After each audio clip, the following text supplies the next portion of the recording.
కోసి కారం పెట్టేయండి. ఎందుకే ఎంబీబీఎస్ ఎందుకు ఇంకా గడిదలు చేయడానికి కోట్లు పోసి ప్రతి హాస్పిటల్కు పాస్టర్ నెట్టేద్దాం, టాచ్ గడ్డ పగిలిపోతుంటుంది. ఎంత దారుణం అంటే ఒక అతనమ్మా ఇదిగో ఇంత పొడుగున్నాడు, ఏమైంది మీకు? మాది తూర్పుగోదావరి సార్, నేను 2 అంతస్తులు మేర నుంచి కింద పడిపోయాను సార్. పడిపోగానే పక్కటెముకలు ఫట్మని ఇరిగిపోయినాయి. ఎలా ఇరిగిపోయినాయి? ఫట్మని ఇరిగిపోయినాయి. అలా అనగానే అరేహా అని వస్తుంది అనమాట. వచ్చాక మరి ఇప్పుడు నీకేమనిపిస్తుంది? నాకు పరిగెత్తాలనిపిస్తుంది. పరిగెట్టు in the name of pieces అని ఆడిని పరిగెట్టించేస్తాడు.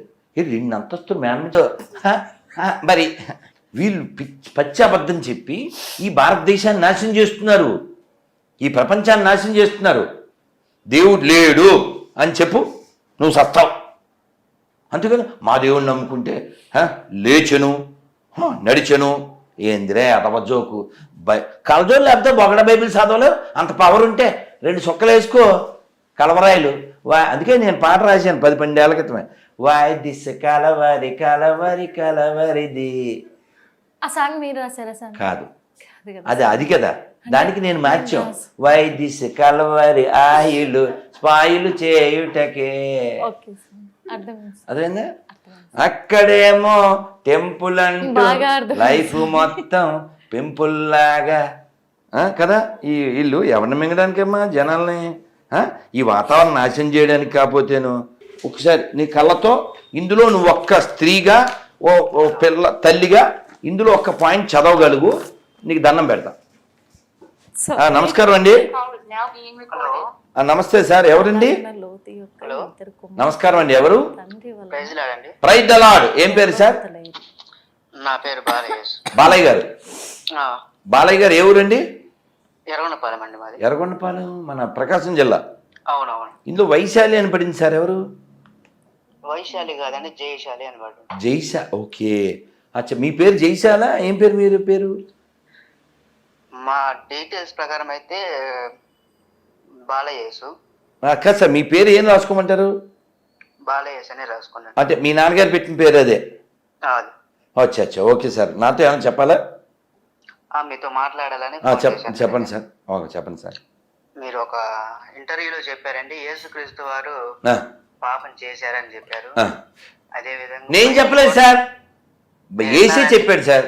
నేను విన్నాను. నేను అనేది సార్ నా వీడియోస్లలో కూడా చెప్పారు. అసలు ఏసీ చెప్పాడు సార్, ఒక స్త్రీ గర్భం పుట్టినవాడు ఎప్పటికీ పరిశుద్ధుడు కాలేడని ఆయన చెప్పిన మాటలు నేను చెప్పాను సార్, నా సొంతం కాదు సార్.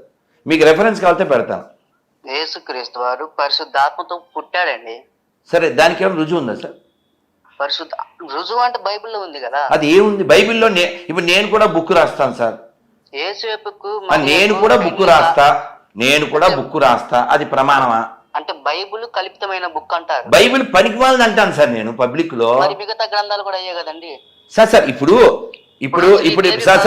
ఇప్పుడు మీకు నచ్చలేదు అనుకోండి, ఏ గ్రంథమైనా మీకు అది అప్ టు యూ. మీకు అర్థమైందా? ఇప్పుడు కారు వెనకాల ఆటో అని రాస్తే అది ఆటో అవ్వదు, ఆటో వెనకాల కారు అని రాస్తే కారు అవ్వదు. బ్రహ్మానందం గారి వీపు వెనకాల టీ షర్ట్ మీద ప్రభాస్ అని రాస్తే ఆయన పొడుగు అవ్వడం కాదండి. అలాగా పరిశుద్ధం అని రాసిస్తే అశుద్ధం పరిశుద్ధం అయిపోతుందా? చెప్పండి సార్, వింటున్నాను సార్. ఇది మనుషుల ద్వారా రాయబడిన గ్రంథము బైబిల్ అంటున్నారు. తాగుబోతులు సార్ 44 మంది, ఎవరికి ఏది ఎప్పుడు 3 వస్తే రాశారు. చెప్పండి సార్. మరి వాల్మీకి తాగుబోతులు అంటారా లేకపోతే ఏమిచారంటారు, ఏమనాలి? కాదు సార్, వాల్మీకి కాదు సార్. ఇప్పుడు సార్ మీ మాట నేను విన్నాను. చెప్పండి. ఇప్పుడు రాముని నమ్మపోయినా పర్లేదు అని రాధామనోహర్ చెప్తాడు. నేను యేసుని నమ్మకపోయినా పర్లేదని నేను చెప్తున్నాను. చెప్పగలరు కదా, మీరు చెప్పగలరు కదా. ఇంకా దరిద్రం బైబిల్ మనకి ఎందుకు సార్, పెట్టేయండి సార్. ఇంక అక్కర్లేదుగా, ఈ సామాను కొనక్కర్లేదు, ఇంకెందుకు డిస్కషన్? ఎంతకెత్తావు అడగక్కర్లేదుగా. అదే స్వామి, ఇప్పుడు వాళ్ళే వేశారు కదా క్వశ్చన్. ఇప్పుడు వాళ్ళే పడ్డారు. ఇప్పుడు ట్యాబ్లో అయిపోయింది. క్రీస్తు దేవుడు కాదు సార్, మీ సామాన్లు మాకు అక్కర్లేదు, పెట్టేయండి సార్. ఏదో సామాన్లు అయిపోయా. అతనికే బాలయేసు. చాలా మంది హిందువులు కూడా అంటే ఈ మతం నుంచి ఆ మతంలోకి, ఆ మతం నుంచి ఈ మతంలోకి మారుతున్నారు. చూసుకున్నట్లయితే ఆంధ్రాలో 25% గొర్రెలు అయ్యారు. క్రైస్తవులుగా మారారు అనేది అంటున్నారు. అది కేవలం పథకాల కోసం మారారంటారా, లేకపోతే దానికి ఏమన్నా రీజన్ ఉందంటారా? ఏ రీజన్ లేదు, జస్ట్ గొర్రెలు కాబట్టి గొర్రెలేని అంతే. అంటే ఇప్పుడు పథకాల కోసం మారారంటారా? 2004లో సునామీ వచ్చినప్పుడు ఈ దరిద్రులు అంటే బ్రాకెట్లో గొర్రెలు సో ఆ సునామీలో గూడు లేని వాళ్ళ దగ్గరికి వెళ్ళి కిట్లు పట్టుకెళ్ళి చెప్పు గొర్రె ఆడి పేరు చెప్పు, ప్రార్థన చేయి, అప్పుడు ఇది ఇస్తాం. అదేంటి సార్, అర్థం కాలే?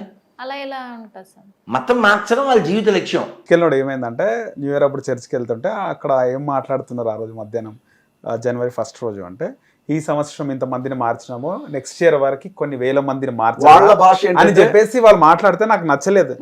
వాళ్ళ ఉద్దేశం ఏంటంటే ఇంతమందికి సువార్తను అందించగలిగారు, ఆ విధంగా చెప్పలేదు, రక్షించబడ్డారు ఆ విధంగా చెప్పలేదు. అదే కొంత విషయం ఏంటంటే బ్రదర్, ఇప్పుడు మీ నాన్నగారు అనొచ్చు నాతో, ద సేమ్ టైం నేను ఈ మాట అనకూడదు, వ్యూవర్స్ నన్ను క్షమించండి, నీ అమ్మ మొగుడు అని కూడా అనొచ్చు, 2 విధాలుగా అనొచ్చు. చెప్పేది మీ నాన్నగారు అంటే వినడానికి బాగుంటుంది, రెండో పదం తప్పుగా ఉంటుంది. రైట్. కొంతమందికి ఎలా మాట్లాడాలో తెలియక అలా మాట్లాడతారు. ఓకే, వాళ్ళ అంతరార్థం వేరే ఉంటుంది, కానీ వినేవాడికి అది కష్టం అనిపించింది, వీడేంటి ఎట్లా మాట్లాడుతున్నాడు అని మాట.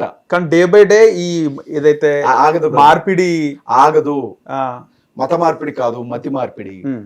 తాగుబోతులు మారుతారు, ఓకే, మందు మానేస్తారు, దొంగలు మారుతారు, దొంగతనం మానేస్తారు, వ్యభిచారం మానేస్తారు, జోదగాళ్ళు మారుతారు, హంతకులు మారుతారు, అమ్మా నాన్నకి తిండి పెట్టిన వాళ్ళు మారుతారు, బతుకంటే ఆసక్తి లేని వాళ్ళు మారుతారు, జీవితాలను మార్చుకుంటారు. ఓకే, మతం కాదు, మతి మారుతుంది. మతి మారుతుంది అంటారు. అంటే మీ దగ్గర డేటా ఉంటుందా ఎవ్రీ ఇయర్ ఎంతమంది మారుతుంటారు అని? తెలియదు. ఎలా తెలుస్తుంది? చాలా మంది హిందువులుగా బ్రతుకుతున్న వాళ్ళు యేసుక్రీస్తుని నమ్ముకునే వాళ్ళు ఉన్నారు, బయటకి చెప్పుకోరు. ఇద్దరిని ఎలా తెలుస్తుంది? 2 మతాలు నమ్మేవారు ఉన్నారు. ఎవరు? 2 మతాలు నమ్మేవారు. యేసుక్రీస్తు ప్రభువుని నమ్ముకున్నాడు వాడు అంటే వాడు బతికినంత కాలం ఇక ఆయన పాదాల దగ్గరే ఉంటాడు, అలాగే చచ్చిపోతాడు. అక్కడికి వెళ్ళిన తర్వాత కూడా ఇంకొక తీరుగా బతుకుతున్నాడు అంటే వాడిని మేము నామకార్థ క్రైస్తవులు అని పిలుస్తుంది బైబిల్. అంటే పేరుకు మాత్రమే వాళ్ళు క్రైస్తవులు, జీవితాన్ని బట్టి కాదు అని చెబుతుంది బైబిల్. ఓకే, అలాంటి వాళ్ళు కూడా ఉంటారు. గుడికి 100 మంది ఉంటారు, 100లో సగం మంది ఉంటారు అలాంటి వాళ్ళు. వాళ్ళ గురించి ఎవరు బాధపడాల్సిన అవసరం లేదు, భయపడాల్సిన అవసరం లేదు. మీరు ఏమన్నా వాళ్ళు అంటారా? అంటే మీరు గుడికి వెళ్తే చర్చ ఏమన్నారు? మీరు వెళ్ళండి, మీకు వెళ్ళబుద్ధి అయితే వెళ్ళండి, నేను ఎవరిని వద్దనడానికి. అసలు విషయం అర్థమైన తర్వాత వాడు ఎందుకు వెళ్తాడు? వాడికి విషయం అర్థమైన తర్వాత వాడు అనుకున్నది అక్కడ దొరుకుతూ ఉంటే ఇంకో చోటకి ఎందుకు వెళ్తాడు?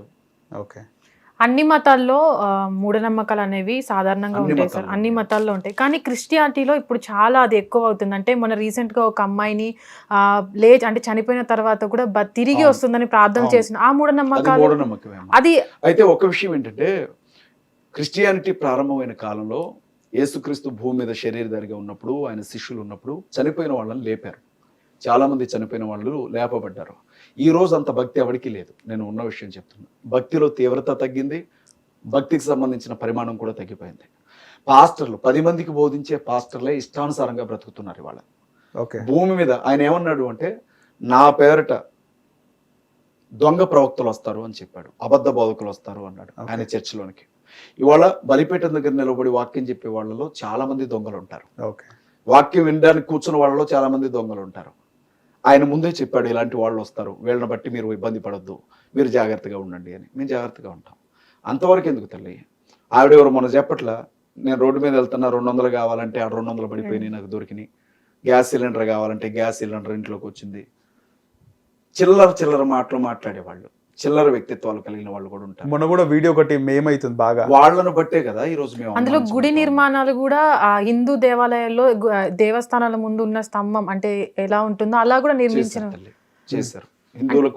హిందువుల గుడిని అనుకరించి సేమ్ గుళ్ళు కట్టిన వాళ్ళు కూడా ఉన్నారు కొంతమంది చర్చిలు. ఆచారం అంటే ముందు నుంచి లేదు కదా ఆచారం. ఇదేమంటారు, ఇది సరిగా ఉండదు వాళ్ళకి. బైబిల్ గురించి బైబిల్ గురించి అవగాహన ఉండదు, బైబిల్ ఏం చెబుతుంది అన్నది వినడానికి వీళ్ళకి టైం ఉండదు. వీళ్ళు ఏదైతే అనుకుంటారో అది చేసుకుంటూ వెళ్ళిపోయే వాళ్ళు ఉన్నారు. మీకు తెలుసో తెలీదు, క్రీస్తుకు సంబంధించిన సేవకులు ఎంతమంది ఉన్నారు, క్రీస్తు విరోధికి సంబంధించిన సేవకులు కూడా క్రైస్తవ సంఘంలో అంతమంది ఉన్నారు. యేసు క్రీస్తు ప్రభువు మనుషులమని భ్రమ పెడతారు, సంఘాన్ని పాడు చేస్తారు వాళ్ళు. అలాంటి వాళ్ళు చేసే పనులే మీరు నన్ను ఇప్పుడు అడుగుతున్నారు. కానీ వేరు చేయలేం వాళ్ళిద్దరిని, దేవుడు మాత్రమే వేరు చేయగలడు వాళ్ళని. క్రీస్తు పూర్వం క్రీస్తు శకం పైన ఏమంటారు మీరు? అవును, మరి అది కాలాన్ని ఆయన భూమి మీద నడిచిన కాలం అది. కాబట్టే కాలం పూర్వం అంటే యేసుక్రీస్తు ప్రభు పుట్టక ముందు. పుట్టడం అంటే ఇక్కడ మీకు అర్థం కావాల్సింది ఏంటంటే, యేసుక్రీస్తు ప్రభు శరీరధారిగా భూమి మీదకి రాకముందు ఓకే, కాలాన్ని పూర్వం అంటారు. పూర్వం అంటారు. ఆయన శరీరధారిగా వచ్చిన తర్వాత జరిగే కాలాన్ని క్రీస్తు శకం అన్నారు. ఓకే, పుట్టడం అంటే కడుపులో నుంచి బయటకు రావడం. రైట్. ఆయన శరీరధారిగా రావడం అంటే ఆత్మరూపిగా ఉన్న ఆయన శరీరాన్ని ధరించి నేల మీద నడవడం. చాలా మంది అడుగుతారు, క్రీస్తు భూమి మీదకి వచ్చి 2000 సంవత్సరాలుగా, మరి అంతకుముందు మీ దేవుడు ఎవడు అని. దానికి సమాధానం ఏంటంటే ఓకే, క్రీస్తు ఆత్మరూపిగా ఉన్నాడు. బైబిల్ ఏమంటుంది అంటే దేవుడు ఆత్మ అంటుంది. మేము విగ్రహాన్ని ఎందుకు పూజించమంటే విగ్రహం కాదు దేవుడు, దేవుడు ఆత్మ అని చెబుతుంది, ఆత్మస్వరూపి అని చెబుతుంది. ఓకే, ఎవరైనా ఆయన్ని ఆరాధించాలనుకుంటే ఆత్మతో సత్యంతో మాత్రమే ఆరాధించాలి అని చెబుతుంది. ఆత్మరూపిగా ఉన్న ఆయన శరీరధారిగా భూమి మీదకి దిగి వచ్చి 2000 సంవత్సరాలు అవుతుందని మేము చెబుతాం. ఓకే, బైబుల్ చెబుతుంది. హిస్టారికల్ ఎవిడెన్సెస్ తో ఉన్నటువంటి ఆధారాలతో మేము చెప్పేది అది. ఓకే, వీళ్ళు ఏమంటారంటే, అంటే 2000 సంవత్సరాల క్రితం మరి మీ ఏసే లేడు కదరా, దేవుడు ఎవర్రా మీకు అని అడుగుతారు. ఇప్పుడు వినే ఓపిక ఉంటే సమాధానం చెప్పొచ్చు, అవమానించాలనుకున్న వాడికి ఆన్సర్ దొరకదు కదా. ఓకే. చాలా వరకు పేపర్లో చూస్తుంటాము, అంటే తప్పుగా అనుకోవద్దు, మీరు పాస్టర్ ఒక అమ్మాయిపై లైంగిక దాడి చేసినాడు. పాస్టర్ లైంగిక దాడే కాదు, చిన్నపిల్లని పాడు చేసిన పాస్టర్ అని చూడొచ్చు, మీరు వృద్ధులను పాడు చేసిన పాస్టర్ అని చూడొచ్చు, మందు తాగుతూ దొరికిన పాస్టర్ అని చూడొచ్చు, మందు సరఫరా చేస్తున్న. కానీ ఎప్పుడు కూడా బ్రాహ్మణులు అంటే పూజారులు పంతులు తప్పు చేసినట్టుగా మనం చూడము. ఎవరు చూడలేదు. గుడుకు ఈ హైదరాబాద్ లో భలే మాట్లాడారే, అంటే చాలా తక్కువ పాస్టర్ల పైన వచ్చే ఆరోపణల కంటే. వినండి బ్రదర్, చెప్పండి. ఆంజనేయ స్వామి గుడికి వచ్చిన భక్తురాలు కనపడలా, 2 రోజులైంది. పోలీస్ స్టేషన్ లో కంప్లైంట్ పెట్టారు. వెతికి చూస్తే గుడి ముందు ఉన్న బావిలో శవం దొరికింది. 4 years back. ఎవరు చంపింది? పూజారిగా. 4 years back. 17 సంవత్సరాల ఆడపిల్లని చుట్టాలింటి కింద తీసుకొని వెళ్ళి గర్భవతిని చేసింది ఎవరు? ఆంధ్రాలో అరెస్ట్ చేశారే మొన్న. పూజారే కదా. బ్రదర్ నేను అంటాను, మతంతో సంబంధం లేకుండా దరిద్రులు అన్ని మతాల్లో ఉన్నారు. పాస్టర్ల పైన ఎక్కువ ఆరోపణలు వస్తాయి. బ్రదర్ ఒకటి వాస్తవమే. ఎందుకంటారంటే, మీరు పూజారిగా ఉండి సినిమా హాల్కి వెళ్ళొచ్చు, మౌలానాగా ఉండి సినిమా హాల్కి వెళ్ళొచ్చు, కానీ ఒక పాస్టర్ థియేటర్ లో కనపడితే అది ఎంత భయంకరంగా ఉంటుందో తెలుసా? మేము సినిమా హాల్లో మా వాళ్ళు కనపడ్డారో నోటి మీద తెలుసుకొని చూస్తారు, పాస్టర్ ఏంటి సినిమా హాల్కి వచ్చిండని. అది క్రీస్తుకున్న బ్రాండ్ ఇమేజ్, అది ఆ గుడ్ విల్. అది ఆయన మనుషులు ఎలా బ్రతకాలి అని ఒక, అంటే మేము గుర్తుపట్టాం కదా పాస్టర్స్. ఎందుకు గుర్తుపట్టరు? మీకు ఒక విషయం తెలుసా? క్యాజువల్ గా నేను సినిమా రిలీజ్ అయితే మా మిస్సెస్ ని తలుపు లోపల పెట్టేసి ఎవరు లేకపోతే తాళం వేసుకుని సినిమాకి వెళ్ళిపోయేవాడిని. ఓకే, 2012 వరకు నా జీవితం అది. ఓకే. నేను ఎప్పుడైతే సేవా పరిచర్యలోకి వచ్చానో ఆ రోజు నుంచి ఈ రోజు వరకు థియేటర్ ఎట్లా ఉంటుందో నాకు తెలియదు, దాని గుమ్మం తొక్కలా. ఓకే, పాస్టర్ అయిన తర్వాత వెళ్ళం బ్రదర్. అల్లరితో కూడిన ఆటపాటలకి బైబిల్ అంగీకరించుతాం. ఓకే. సమస్య ఏమైపోయిందంటే, అనేక మంది బైబిల్ తెలియని వాళ్ళు బతుకు తెరువు కోసం బైబిల్ పట్టుకొని బయటకు వచ్చేస్తున్నారు పాస్టర్స్ అని. వాళ్ళకి అందులో ఏముంటుందో తెలియదు, ఎక్కడ శిక్షణ ఉండదు. ఆ కులపోవడం 10 మందిలో 20 మందిని తీసుకొని సంఘం పెట్టేస్తారు. ఇక వాళ్ళు చేసే దరిద్రం అంతా సంఘం మీద రుత్తా ఉంటారు. వాళ్ళే దొరుకుతారు. వాళ్ళని బట్టి ఇప్పుడు మీరు అందరూ అన్నట్లా మీ వాళ్ళు ఇట్లా చేస్తున్నారు అని మేము పడట్లా. ఓకే. సో ఫైనల్గా అయితే మీ పోరాటం ఆగదు ఇంకా రిజర్వేషన్ సంబంధించి. బ్రదర్ నేను ఒక్కటి చెప్తా ఉన్నా, వాళ్ళకి రిజర్వేషన్లు ఇచ్చినా ఇవ్వకపోయినా వాస్తవంగా మాట్లాడుకుంటే నాకు వచ్చే నష్టం ఏమీ లేదు. కానీ ఒక మనిషిగా నేను ఆగలేకపోతున్నాను. ఇది అన్యాయం కదా? అన్యాయమా కాదా బ్రదర్? అందరినీ సమానంగా చూసేటప్పుడు దళితులను ఎట్లా టార్గెట్ చేస్తారనేది నా ప్రశ్న. దానికి ఆన్సర్ చెప్పాలి. లేదా అందరినీ, మా వాళ్ళ అన్ని కులాల్లో ఉండే వాళ్ళని, క్రైస్తవులందరినీ ఒకే కులంలోకి తీసుకురండి, బీసీసీ. లేకపోతే నో సర్టిఫికేట్ ఇవ్వండి, లేకపోతే నో క్యాస్ట్ సర్టిఫికేట్ ఇవ్వండి.